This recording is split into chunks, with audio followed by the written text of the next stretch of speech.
Okay, period 2. So we are picking up where we left off on day 1. So we're on translating expressions. So this is either putting it from words into math symbols or putting it from math symbols back into words. So we're starting with words to math. So 1, a number increased, keyword increased by 7. Since we don't know what the a number is, that's our variable. So you can pick any letter you want. X increased means plus by 7. Okay, number 2, sum, that's our keyword, of 2 and a number divided by 3. So sum means we're adding. Now they're talking about 2 and a number. So we have 2 and a number. We don't know the number, so let's say it's P. We're adding those two together, and then we're dividing that whole thing by 3. If we're dividing the whole thing by 3, we have to put grouping symbols, parentheses. So now we can write divided by 3, or you could always write it like this with the slash, or you could write it as a fraction. Number 3, 5 less than twice a number. So twice a number is 2 times a number. We're talking about 5 less than that. So typically you would go in order, 5 minus 2x. But this is saying 5 smaller than twice a number. So we're taking twice the number and we're taking 5 away from that. Okay, whenever you see this less than, it gets kicked to the back. 4, the difference of 3 and a number squared. So difference means we're subtracting 3 and a number squared. So 3, difference, a number squared. So y squared. Again, any variable works. Last one, we have a new word in here, quantity. That means you're taking everything they're talking about and you're putting it in parentheses. So the quantity of a number and 7 cubed. So and, it's like plus, so a number and 7, quantity cubed is to the 3rd power. Alright, now we've got some word problems. So we want to write an expression for the total amount of money spent on housing for a 3-bedroom apartment for numerous months. So we don't know how many months, but we just want to write an expression. Remember, expression does not have an equal sign. They want 3-bedroom, which is this.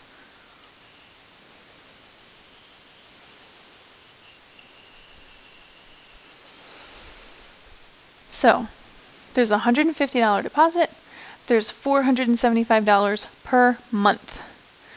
So since the $475 is per month, that has to be attached to the variable because they want to know numerous months. We don't know how many. So we'll make it M. That way, however many months we have, we plug it in for M. This $150 deposit, that's a one-time thing. You're not paying that every single month. So we have to add on $150 that they spent. Okay, number 7, I want you to try that one on your own. Okay, on to day 2, solving equations. So there's a little bit of a refresher here. So the goal is to move all of your terms with a variable to one side and move all of your numbers without a variable to the other side. Okay, so this kind of shows you the rules. Okay, I'm going to do the examples. You're going to work on the practice. So here I have something with a variable and something with a variable. I need to pick a side. It does not matter. If you're one of those people who likes everything to be with the variables on the left, do it that way. If you don't care, then it doesn't matter. So if I wanted to move the 3m to the other side, since it's positive 3m, I'm going to subtract it. So now 2m minus 3m is negative 1m. Plus 12 equals negative 31 because these canceled. Now I need to move my numbers to the opposite side. So positive 12, to move it, I have to subtract. That cancels. Positive 12 minus 12 is 0. So negative 31 minus 12 is going to be negative 43. I cannot leave this negative here, so since it's attached to the variable, I have to undo that. It's multiplied, so I'm going to divide by -1. So m equals, this becomes positive 43. For this second one, I have parentheses. I have to worry about that. Whenever there is a number in front of parentheses, I have to distribute. You keep the sign with you when you're distributing. So I'm just going to bring down this 13p, and then I'm going to distribute this. So -11 times 3 is -33p. -11 times 10 is -110. And then I'll leave this side the same. Okay. Now I have some options. I can either move all my variables to one side, or I can combine like terms. Okay. Sometimes it'll be easier to combine like terms. So I have a 13p and a -33p on the same side. So let's just combine that. So I get -20p minus 110 equals 34 minus 2p. Pardon the interruption. Ms. Gray, please report to the main office. Ms. Gray, please report to the main office. Thank you. Sorry.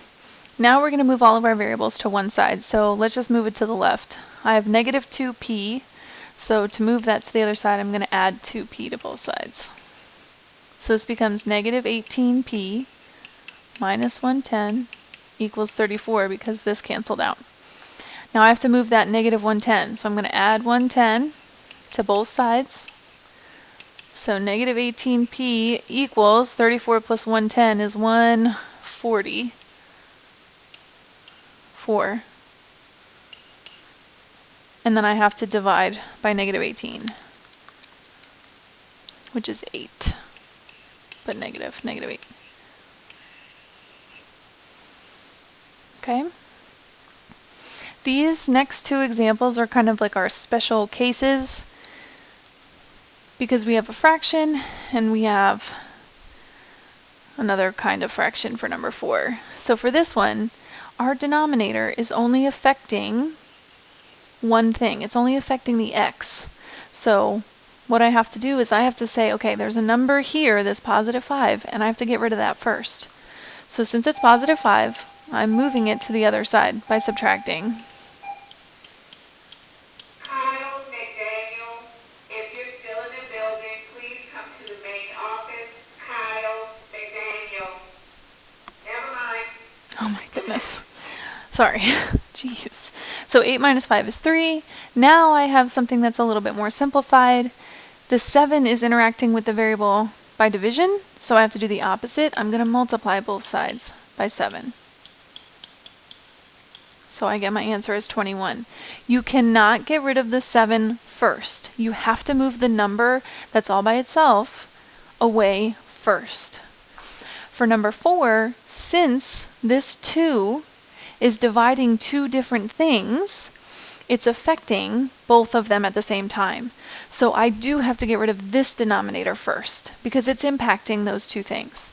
So I'm going to multiply by 2 on both sides to cancel that out. So now I have d plus 8 equals 28. I have to get rid of the +8, so I subtract, and 28 minus 8 is 20.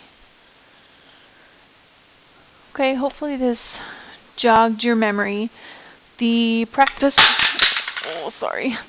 problems are very similar, so you can look up and see what you have to do. This error analysis, what you're basically going to do is you can plug in the answer that they got to the top, and if they balance, then they did it correctly. If it doesn't balance, then you have to go through and see where they made their mistake and solve it over here somewhere and solve it correctly so that all the steps are shown. Okay? I'm not going to do those with you. I want you to do those ones.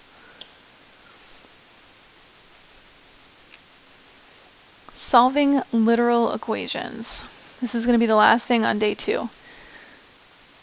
What you need to do is you're doing the opposite operation to get what they're asking you alone. So here they're asking us to get y alone. So right here, my goal is to get this y all by itself.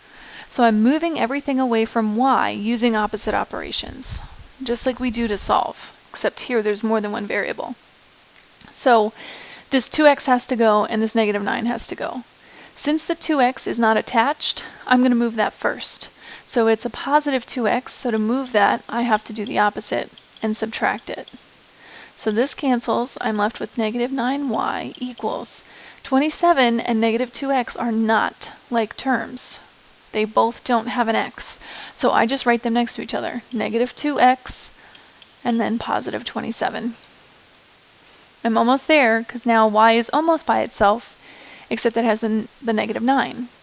So what I'm going to do is I'm going to divide everything by negative 9. That cancels here, so I'm left with a positive y. So negative 2x divided by negative 9, that doesn't really simplify except both of them are negative. So that becomes positive 2x over 9. 27 divided by negative 9 is negative 3. So here I got y all by itself by moving things away from it using the opposite operations. So here they want me to get c by itself. So here c is attached to m and it has an exponent. So I'm going to get rid of everything that's attached to it by like adding and subtracting and multiplying and dividing first before I worry about the exponent. So the only thing I have to worry about here is the m, and it's multiplied, so I'm going to end up dividing both sides by m because that's the opposite operation. So e over m equals c squared. So now I'm trying to get rid of this exponent here. So the opposite of raising something to the second power is taking the square root. That undoes it. So I'm going to take the square root of both sides. So this is crazy looking. Square root of e divided by m equals c. Okay, I got c by itself, so I'm done. None of those are like terms. I can't do anything else. Okay, I'd like you to practice these, the rest of these, so 3 through 5. 5 is like a bonus challenge, but I want you to try it.